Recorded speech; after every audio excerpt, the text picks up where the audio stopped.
What is up, guys? Welcome back to the Huddle, your weekly playbook helping you gain forward progress in your career. Simply put, we're here to help you win.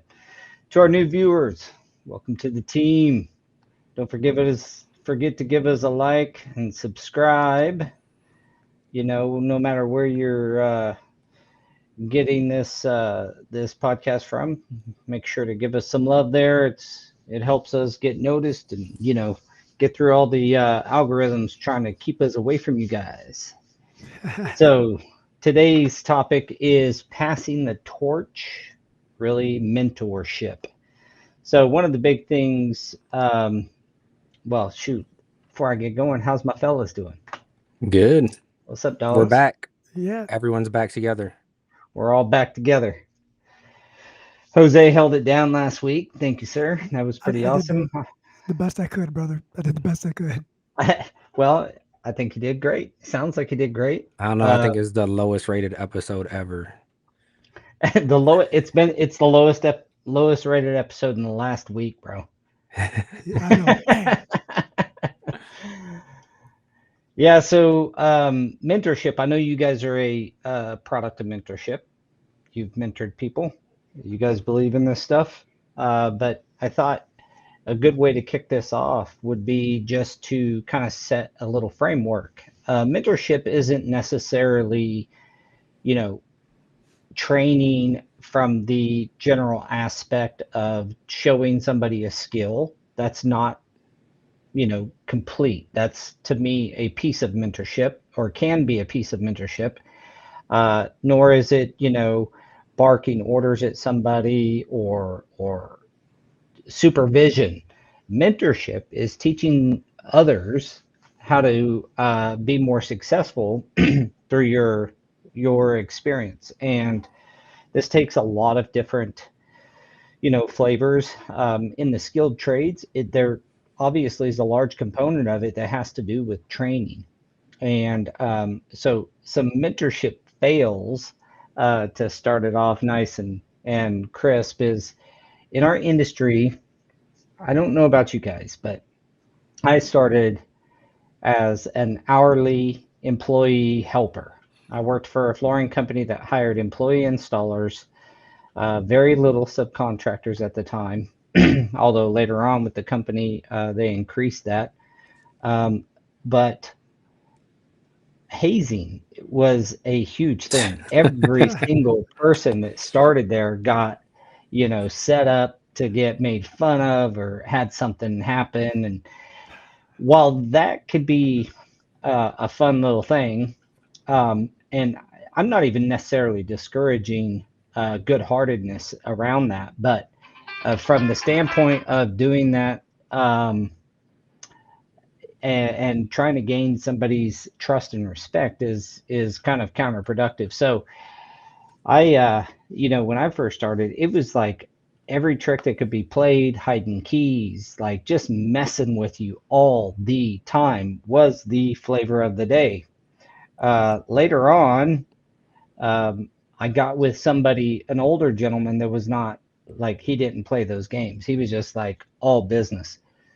But this dude was the best for that stage of my career, the best teacher, mentor I could have, teaching me how to act on a job site, teaching me how to respect other people, teaching me how to get my way, meaning in flooring, you got to know how to get floor space in commercial in particular, but I'm sure there's a piece of this in new build residential and probably even residential remodel. But in commercial, you got to learn how to sweet talk people and get floor space because we take up the most area Yeah, you of need the any floor to do the of the floor. trades. Yeah. And so he taught me the art of like getting what you want on a job, getting your floor space, talking to people, making deals. It helped me learn how to negotiate with people. I was 19 and he was teaching me how to negotiate with other trades to, you know, hey man, if I get in here, can you come in here later and just kind of coordinating, but it's really was big negotiation to get what I wanted. And I took that with me for forever. I mean, I got better and better and better at it, and sooner or later, I became a really effective installer because of my ability to get what I needed on a job, get the GC. I still use these skills today, getting GCs to make sure that they have the project ready, all these things, conditions, spaces, all the fights that we know about. But that early mentorship was was key for me. It was and showed me how to be a responsible person. I think that gets missed a lot in our industry. It 100% is. And, you said a couple things that looking back, and you don't look at it like the hazing, right? But some of the hazing, like what it does is it eliminates the people who don't fit the culture that is already there, right? Or it opens up that floodgate for individuals who might be a little shy to say, you know what, I think that's pretty hilarious, or hey, I'm with it. I know we didn't always do it the right way. There were some things that we did that were pretty stupid. You look at it now, but yeah, hazing for sure. That was it, and I'm very thankful for the gentleman that I started with. Like, he was all the extremes. He was a professional, right? He was a hazer. He was a funny guy. He was a bully. He was their friend. It was everything. It was a weird dynamic. And Also, you mentioned negotiations. That right there, like the art of conversation. Is, that's a very important one to me. I don't know. I'm on the opposite side of the fence when he's talking about the guy that he started with, because coming from someone younger, all that hazing made me want to quit every single day. And look Yeah. at Well, I tell you what, you have to be pretty thick skinned if someone's always messing with you and you're just trying to go do your job. So I think that, if you're in a leadership position, meaning you're a crew lead, you should, it doesn't mean you can't have fun. It just doing it with a good-hearted manner is you I get it. You want to see if your new guy can take a little bit of razzing and such, and that's all fine and dandy. But you also have to teach them the good stuff, and you got to have the patience. You know the the mentorship that we need in skilled trades in general is like, one of the notes say backbone of the flooring industry. Well, I think it's the backbone of almost any trade, like teaching people how to act properly, but also, like I said, get what they want, negotiate, teaching them the actual skill itself. I mean, you get better when you teach people, when you show people, when you train. Many authors will talk about this, that after they write the book is when the concepts that they wrote about, you would think they're already experts, but a lot of times they're really good at it. They write it down and they get even better after they have published a book about it. These things are the teach and apply kind of situation. And when you're out there mentoring people, you're also held accountable to whatever you're mentoring. If you're telling somebody to be honest and you're a big liar, I mean, right? Yeah. So that's one of those things. Do as I say, not as I do. Right? yeah. You can't be a mentor and So my dad used to tell me. yeah. I mean, come on. Like, I'm a father, right? I'm a parent. It's someone that is true to an extent, right? You do as I say, not as I've done. I've done it all, so that way you don't have to. Still gonna do it. People are still gonna want to go their own way. Yeah.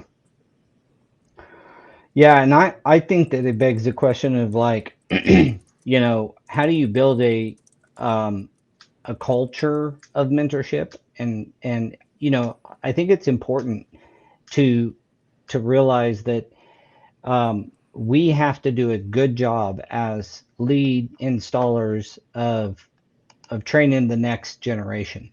Yeah, I've trained multiple installers. One of the guys I worked with back in the day came in today to look for some work.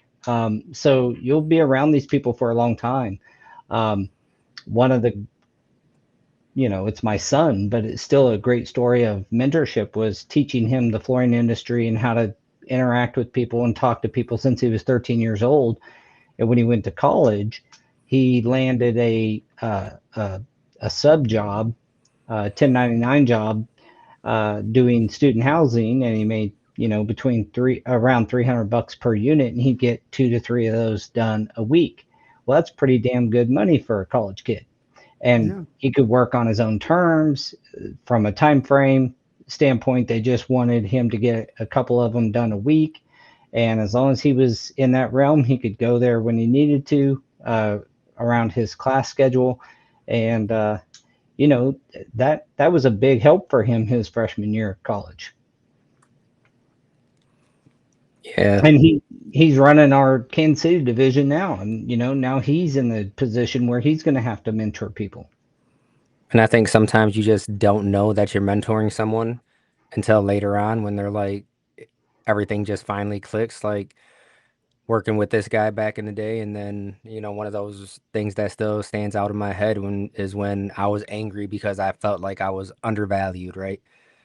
And then that's when he said that it's like, if you only work like you're worth this much, that's all you're ever going to get. So it's not until you start putting forth that effort.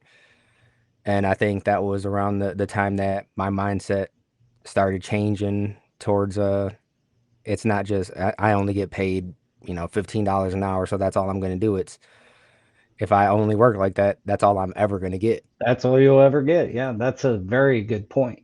A lot of guys think that way. I'm getting paid XYZ. That's what I'm going to perform to. If you perform to your pay, then what incentive does your lead or your boss or the owner of a company have to ever move you up?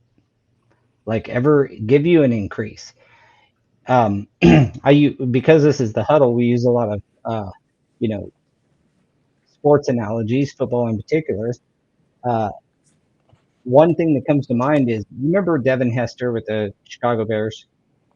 You guys remember him? That in a while. He was a return man. And a return man, I mean, extraordinaire. He was fantastic. Dante Hall with the Kansas City Chiefs was this way as well.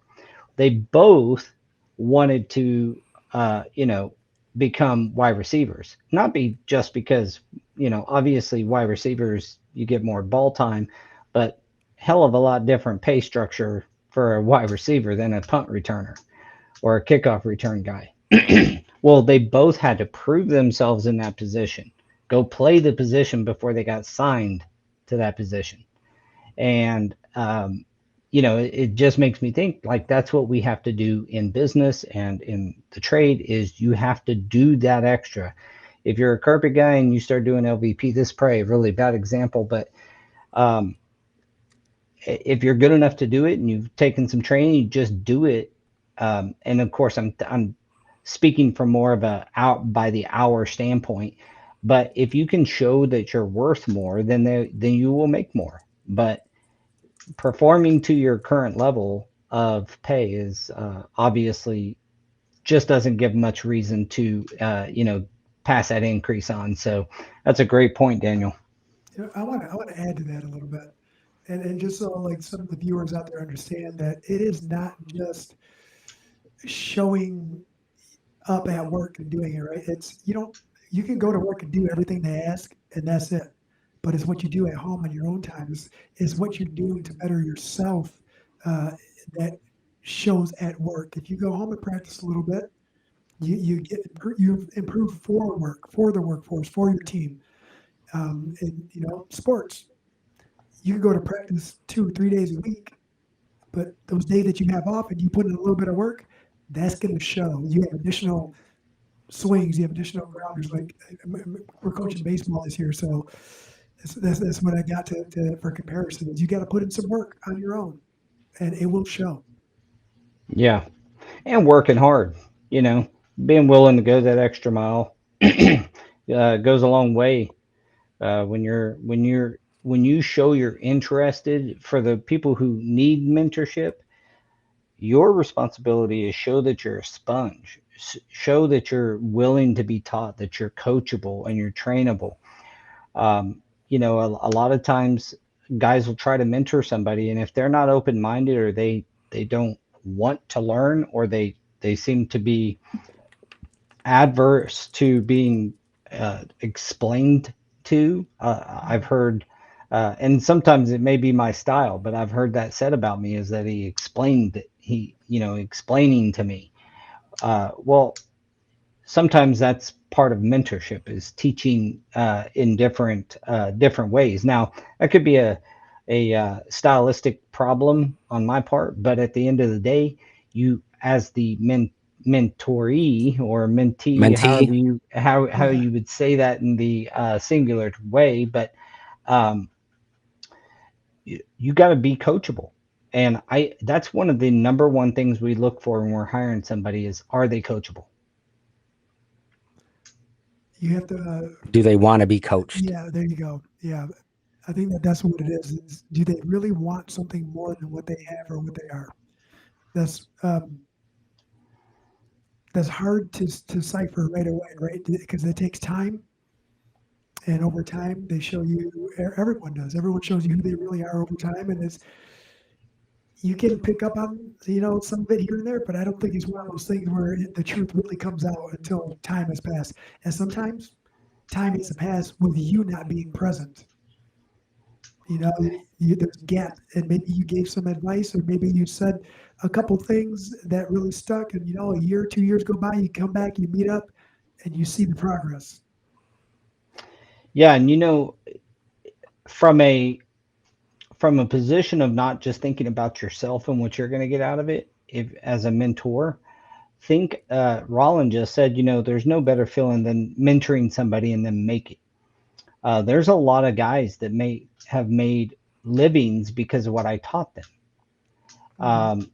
That is a really good feeling, when you know that a man puts food on his table because of a skill that you were able to transfer over to him. That's how we have to look at it, is that you're building the next generation of leaders if you're an older guy, but you don't have to be old to mentor somebody. You just have to have something of value to offer to that person. I mean, there's a lot of things that you can learn from a mentee as a mentor as well, right? Because there's been, some of the guys that I've talked to, and they take what I say, and then they're like, man, I never heard it put that way before, but everyone has a different perspective. So it's that back and forth. And like, even you guys were talking about, seeing it afterwards, right? You're talking to them, and then one of the best things for me is when you don't have to say anything to them. They come to you with the questions, like, why do we do it like this? And it's like, let me explain why we do it, and then they lock that stuff in.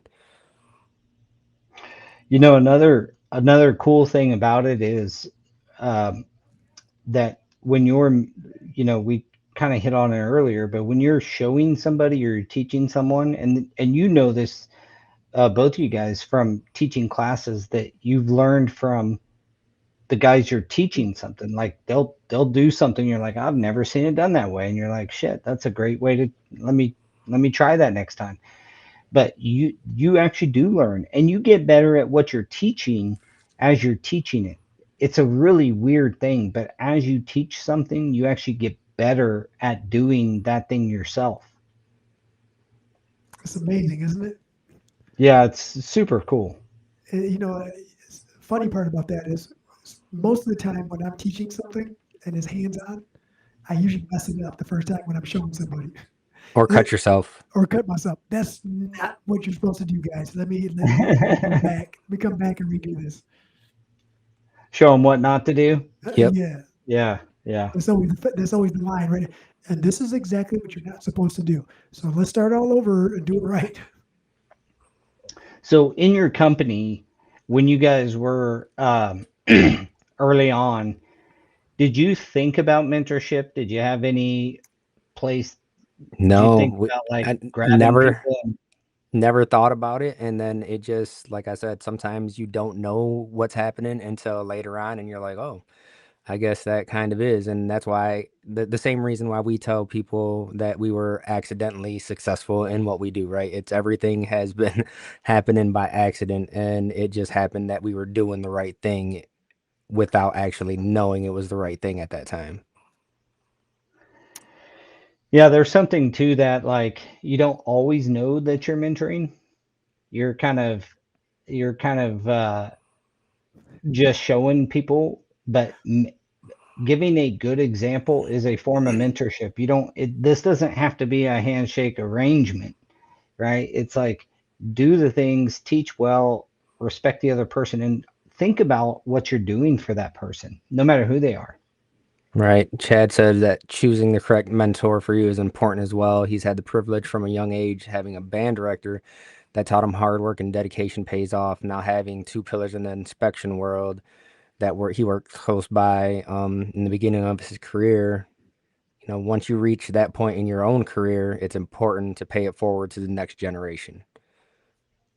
And Yeah. 100%. And I'll still go back to he mentioned his band director, and one of my band directors passed away when I was in like 11th grade or something like that. And we did. I would sit in his office and we would just talk, and you don't realize some things until years later, when I look back and it's like those teachers that told me when I didn't think I was going to amount to anything. And they pulled me to the side and was like, dude, you're smarter than you think you are. And me just being like, nah, dude, I'm just dumb. They're like, no. Yeah. And like, the choices you're making are dumb, but you're not dumb. And that didn't resonate until years later when you look back at it and I was like, man, I was dumb because Yes, he I was. could have been somewhere else, but I mean, that's life, right? It takes you to where you need to go, not necessarily where you want to go sometimes. Well, we're glad you're here because you wouldn't be Yeah. sitting on this podcast right now helping others understand the importance of mentorship if you weren't. Yeah, it's I think we all probably have stories of like our teachers being our mentors or some form of that. To me, the coolest mentorships were not the ones I paid for, because I've paid hundreds of thousands of dollars over the years to be mentored by I'll be your different mentor for hundreds of thousands of dollars. for different business coaching classes or courses over the last 25 years. Those are important, and I would not discourage anybody from paying somebody to be a mentor or a coach. But some of the coolest ones are just that guy that you are friends with, that's a good businessman. In my case, he was a really good businessman, and he just had these little quips in regular conversation that was like, you know, gold nuggets just tossed in my wallet. You know what I mean? I didn't know it at the time necessarily, but they turned out to be so valuable. Um, it made me, one time in particular, we were at a Christian men's conference together, and I was in the bathroom washing up, and he hears me on the phone. I'm doing this number with the phone on my head, and he says, because I was doing a job for the president of a general contractor's house, and it was a nightmare, and I was doing it for Oh, free, essentially for free, because I was just trying to schmooze up to the guy, and he was like, he straight up said, look, doing a favor is one thing, but doing what you're doing is, you should charge every single time. First off, not because you need to make money on that certain thing, but it shows them that you know your worth, not that you're not free. The things, and he continued on, but it hit me then. It's not like you can't do a favor for somebody or help somebody out. That's not what he was saying. He was saying that, doing something for free to get future work essentially is not a good model. Now, I've taken that to the bank. I don't care what I do for you. If you're a client of mine, I'm going to make you want to pay me. That's where I ended up getting, is like, I want to do such a good job, go overboard with service, overboard with communication, that you want to give me money. and that's paid dividends over the years, and it all came from a pretty simple conversation from a guy that I didn't even ask to be my mentor, but in 2009, I was one of the 40 under 40, which is from the Wichita Business Journal. In a community, they'll do a 40 under 40, and I was one of the 40 under 40s. And he went to the banquet for it, but I listed him in there as a mentor and somebody I super appreciated, and he didn't even know it until that day. That's awesome. Can you give him a shout out? And looking back, you think about all the, like you said, the short little conversations where you didn't know that you needed to hear it. You didn't know if you wanted to hear it, but you heard it and you couldn't let it go, right? It resonated no matter how small, how quick. And Yeah, it's weird how those are the cool much, ones. Those are yeah, the they apply to so much. Like they just apply to so much. I don't like you had mentioned that about doing it for free. There was a point when me and Daniel were like, dude, they're not tied to us. They're just going to keep calling saying, can you do me a favor? Can you do me a favor? Finally, it's like, no, can you do me a favor and start calling me more than 3 times a year when you're in a bind? Mm-hmm. Like, it's just, yeah, it's just one of those things. You come to the realization that not you're the only one that looks out for you. And that's really where I was going with that whole thing. Yeah, for sure. And there's also this, like I was talking about earlier, you can pay for coaching and stuff. The value in that, and I encourage it, even though I'm not a coach. I don't charge anybody for any advice I've ever given them, but I encourage it because then you have some skin in the game as the mentee. Like Yeah. you've put some skin in the game, and so you learning something is almost guaranteed if you pay somebody to teach it to you. Right. And if you're not looking at paying someone, there are some programs out there that you can actually get a mentor assigned to you through a program. I think it's called Score, right? Oh, yeah. The local one here. Yeah. Yeah. So, I Is mean, that through the chamber? this one is through the chamber. Well, I don't know if it's through the chamber. I think it's another program that's out there that the chamber highlights when the questions come up. And then So, they're affiliates with the chamber. yeah. So it's just score.org, and it's a nonprofit. I'm guessing because the .org, but you just, you go in there and you start talking to someone, they assign you someone, and I mean, I guess I hope that they're a good fit, but I think they assign them based on your specific needs. Yeah, and there's also if you get involved in the industry, there's quite a few opportunities to be mentored as well. If you get involved with CFI or one of the training entities, there's typically a mentorship style to that. There's a lot of really great guys in CFI that'll kind of pull you along. If you guys know John Steyer, he's Dude, like, that dude's one of the awesome. coolest dudes ever. And I don't know how many people he's taught, but he's in small town, Iowa, I think. Yeah. Iowa, yeah. Yeah, and he just constantly is trying to help other guys either get into the industry or improve their status in the industry as it is. And Yeah. I think that's really cool. He'll leave this guy right here or send him voice messages or leave him Dude, voicemails that are like 5 minutes long sometimes. I know, dude. I love it, dude. I wouldn't He change it. loves Wouldn't change it. the text mail, like the voice to Yeah. text. Yeah. Yeah. I always respond back with, I don't have nothing to say to this. I'm just sending you a little voice message so I feel cool too. Yeah, so I mean, mentorship is rewarding on both sides. It's helping the other person, but it is like Wallen said earlier, it's super rewarding when you help somebody achieve a goal that they're striving for, whether that's in professional, marriage, relationships, business, jobs, kids. God, oh, kids. Oh Uh, man, that's the tough one right now, and especially when you have different parenting style as your significant other, and then it's like they say something, and you're like, you know what? I'm not trying to be his best friend right now. I'm trying to be his parent, and like I said earlier, it's one of those things where he may not realize it right now, but in 15 years when he looks back on it and he remembers this moment, I'm fine with that. If he hates Yeah. me right now.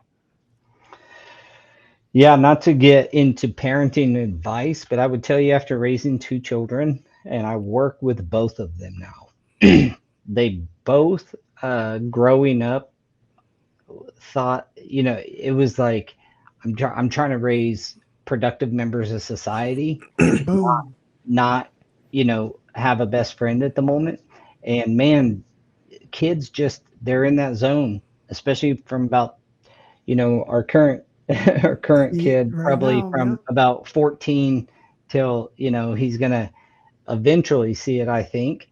Um, but my son was the same way, and it wasn't until he was probably 22 or 23, maybe even 24, before he was like, man, I like, he actively makes sure I know that he appreciates me as a father. Fingers And crossed on that one for me. That's for sure. that wasn't it wasn't nothing like that when he was a teenager. When He I already was, knew everything back then. yeah, Yeah. he knew it Yeah. all for sure. And our Same way current we did. children that are in the house, I've got a 15-year-old, and he is the same way. He knows everything.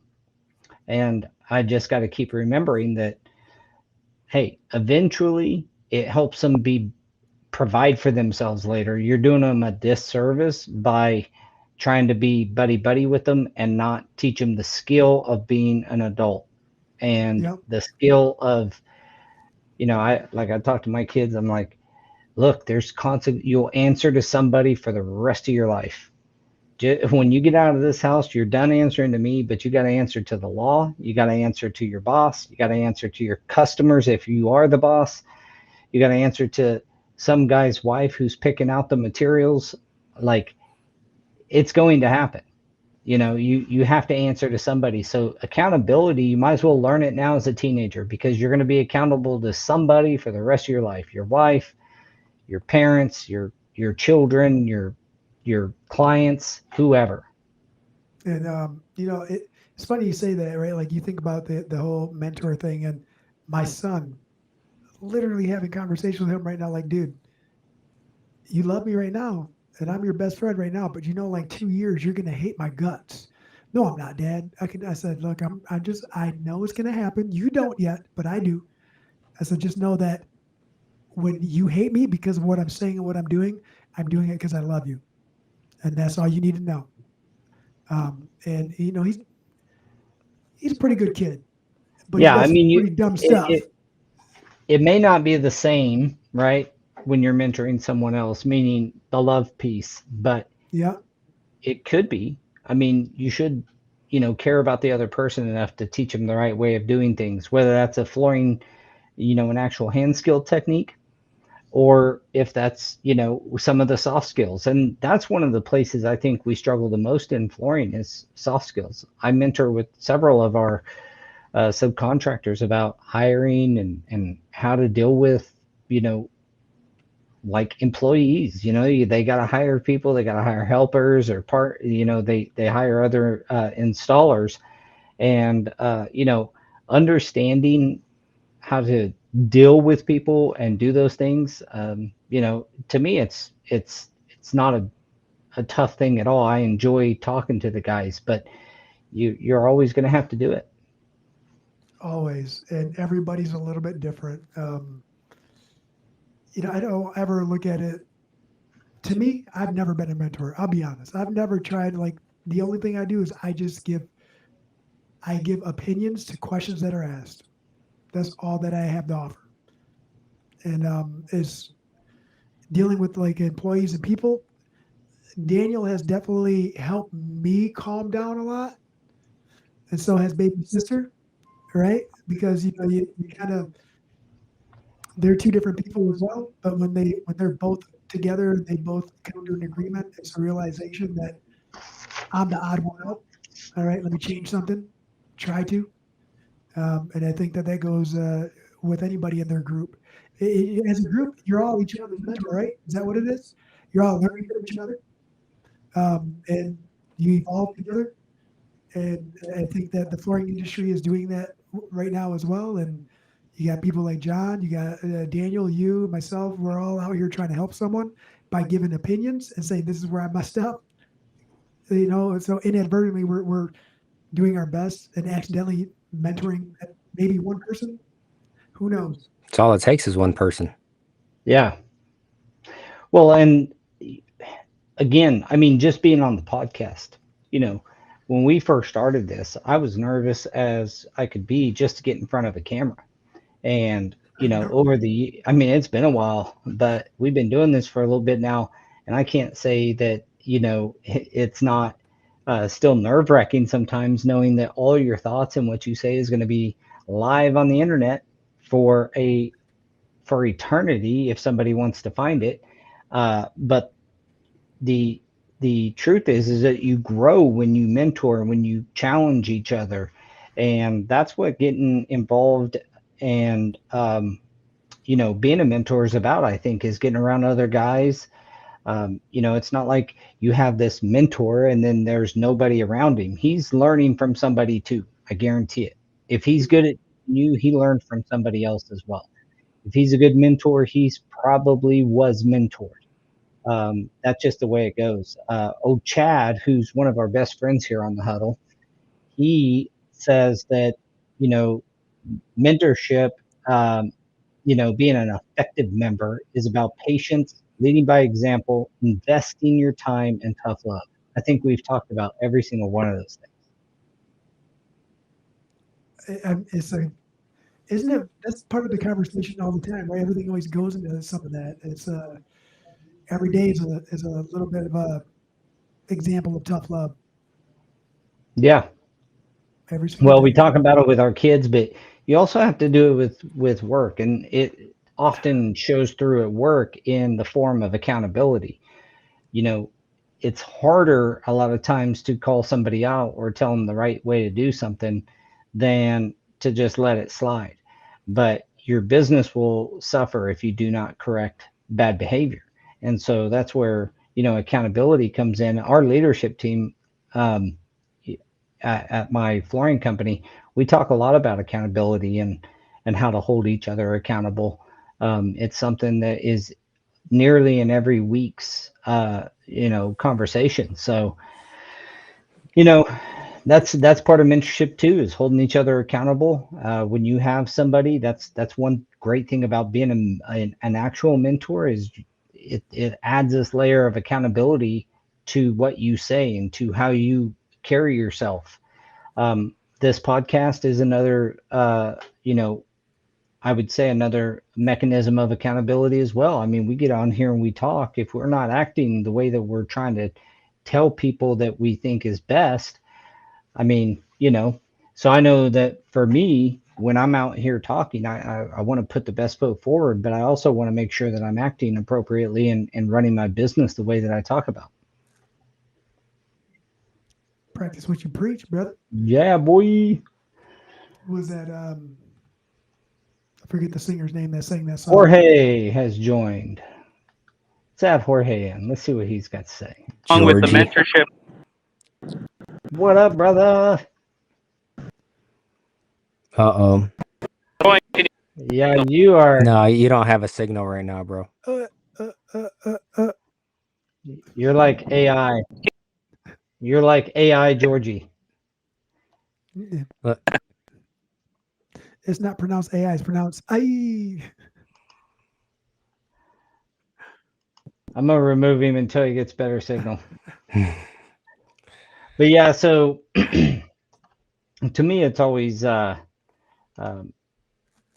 it's one of those things where being a mentor, you, like I said earlier, you probably have been mentored, and I've got a lot of people that I have a lot of respect for that's walked me through my career, walked with me and taught me a lot of things, and I try to pass that on.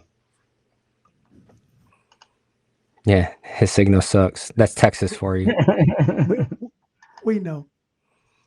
Well, we're right in the middle of a flash flood here in Kansas, so I hope Yeah, it's good there are you in safe? Are you safe, Michigan. brother? Like, Yep. Yeah, everyone's safe. My wife had to go pick up my grandchild um, from the daycare or from school, I guess, because my daughter, who helps run this podcast, is stuck, like flooded in at a house. that's I mean, she can't get crazy out. to me, dude. Yeah, it's nuts. It's been raining for seems like 10, 15 hours straight. Good heavy rains. So look All at right, anybody? this Hopefully, whole. Go ahead. hopefully not too much damage is done. Yeah, Floods can be something else. I know just right down the street, I mean, it was coming up to the doors on some cars. So out in the country where my daughter's at, she is, they ain't got great drainage systems. It's just whatever nature gives you out there. And so she is probably going to be there for a Couple while. of It's not days. like the city that it dissipates pretty quickly. Oh, I'll probably go get her in my big old Dodge truck and I should be able to make it through. man, you gotta take some pictures of that. Like, I know it sucks, and you think it I makes it should have like took one, one earlier, but man. I don't. There's We don't see that here, like on the roads. Maybe like, oh, the bridge over by Division Avenue is flooded again, avoid 28th Street. That's really all we get. And then there's yeah, always a car that tries to go through. And it's At always least yeah, like one. an Audi that thinks that they can go through 4 feet of water. yeah. There's a little town just north of us, and when I say just north, I mean it's attached to Wichita, so it's essentially Wichita. But it had flooded so bad up there. Cars were like the water was moving cars, like Ah, floating cars away. So, yeah, stay away from the floods. So, in real world mentorship, to close this out as we're coming upon our the end of our time together,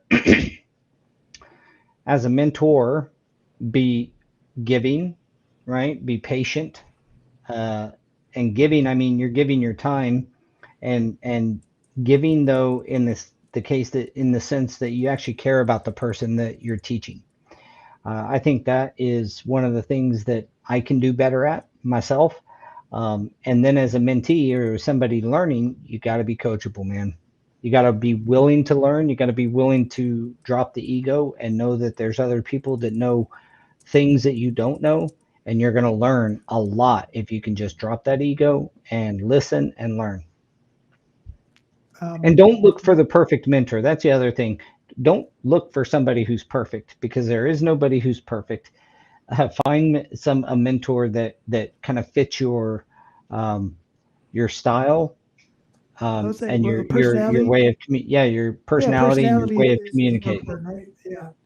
Um,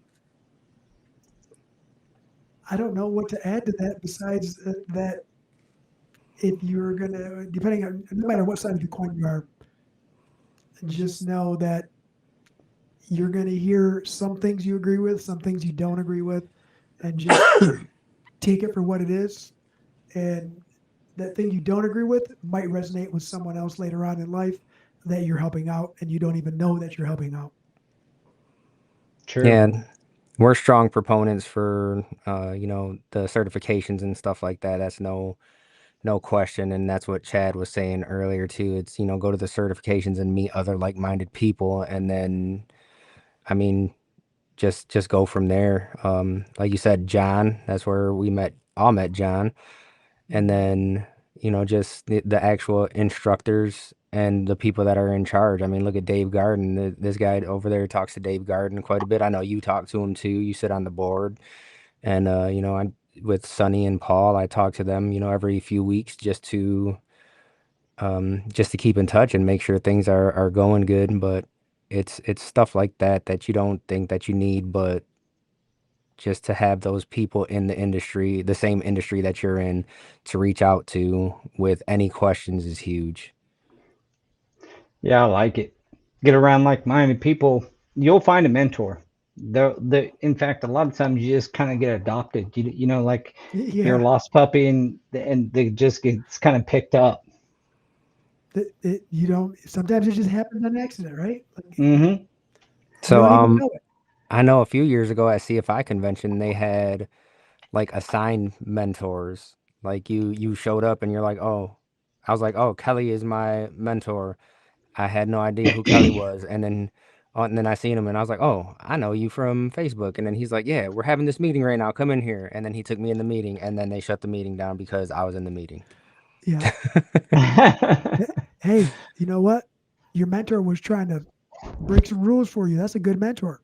I'm trying to get you in the room. And that's what a good He got mentor will me in. do as well, get you in the room. All Dan right, was drinking guys. Well, toilet we water. are closing up, and I want to tell everybody thank you very much. We still have 10 minutes, but I personally just want to take a quick chance and tell the audience how much we appreciate your guys' participation. Your affluence for the huddle has been freaking awesome. We truly appreciate it. We love seeing you guys at conventions and gatherings. So make sure if you see us, this year anywhere, come up and say hi. And heck, we're probably going to be shooting a podcast wherever we're at. So come jump on. Just a quick memento of my appreciation to everybody. It's been really awesome, and we're going to continue to grow the channel. We're going to continue to work hard. That's consistent. Some weeks we have zero comments. Back not so often anymore, but we've endured the zero comment, zero likes, zero interaction with something. And it's all And timing too, right? Because sometimes we won't get anything during it, but then people will be watching after, and we'll get comments, up to 2 weeks after the podcast is done. So we definitely appreciate you guys still chiming in and watching, even after we're not live. Yeah. amen. Hey, and that's the audience helping us and mentoring us, right? Because we can't answer questions that aren't asked, and when they're asked, it gives us something to talk about, gives us something to think about, and that's what it's all about, helping each other out. Yeah. Yeah, I wouldn't have got to meet all the people. I'll tell you someone who is a friend. He's crazier than hell, but one of the guys that got me like just no matter where I was at, he was introducing me to someone. And when I first started getting involved with the industry, and I've been in the Dusty. flooring industry since I was 19 years old, but getting involved in the industry and then being an installer is two different things. But when I first started going to like CFI convention, or I'd go to hang out around the CFI area or one of the training entities, um, the guy that would always make sure to grab me, go take me to see someone was Dwayne Pruitt. That guy Oh, his would take brother. me no matter what. He just wanted to introduce. And I remember one year we were shooting live from CFI conference, and he was just going and grabbing Going and people. He was grabbing Bringing it. people. recruiting. That Yeah. was our first time when we did anything live at an event like that. It was And too. we And tried bringing him on. And he was like, "No, let me go get you some people." I'll get you people, but I'm not getting on. And he has been on once, I believe, since. So, yeah, shout out to all the great CFI people out there, all the great training entities, AFT, NAFCT, Natural Fiber, which is part of CFI. Shout out to everybody. Keep up the good work. Keep training. Keep working hard. Showing people the right way to do our, do this business. It's been a dream of mine in building Go Career to create a community where subcontractors are held accountable and rewarded, both based off their skill set and their reputation.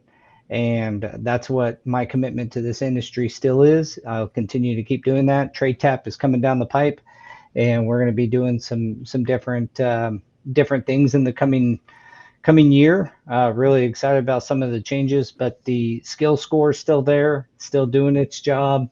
And I think that accountability is one of the key points I said there is being accountable. Like as an installer, we don't have anything that we can shout from the rooftops a lot of times, and that other people understand. And I'm hoping that in the future we're able, as a community, to embrace something where we can all build each other up and reward, reap the rewards, I should say, of being great installers. So keep it up there, training entities. You two are always, look at look at Jose last week running the show on his own. Thank you, sir, for that. That was pretty freaking awesome too. But I took a It was little all vacation. Ashland. All action. Yeah. Well, probably setting it up, but I know you get in front of a mic, you're just fine. Yeah, I had to miss last week. It was my son's last JV ball game of the season, so he was pitching. And we did not pull off the win, but he kept them to 1 run, 2 runs. I think we lost 1-2. Sweet. That sounds like an offensive issue. Or just a pitcher's duel. That's all it was, right? It was both. I mean, when they put someone in, if someone views that as your best pitcher, they're going to be like, all right, well, my best pitcher's going in too. And then it's a battle of the pitchers. Who can last the longest? But, who's got the bats? I got to give kudos up to that dude. He did get pulled up to varsity to pitch. So his season is still going. Makes him sad that he can't do his travel ball. But, I mean, he's part of the team. They just won districts. Good job, young man. And his travel team just won a tournament. And for the first time ever, my son and his son's team were at the same tournament and won their division. Nice. Boom. Look at this family affair. On the field right next to each other. I was on the bleachers watching my son, stood up to watch his son. Couldn't have happened any more perfect. That is freaking cool. All right, guys. Well, I appreciate you guys as always. To our audience, thank you so much for joining us today. Again, as a reminder, give us a like, subscribe. It really does help us out, and keeps us going. So until next week, we will see you later. We're out. Thank you, everybody.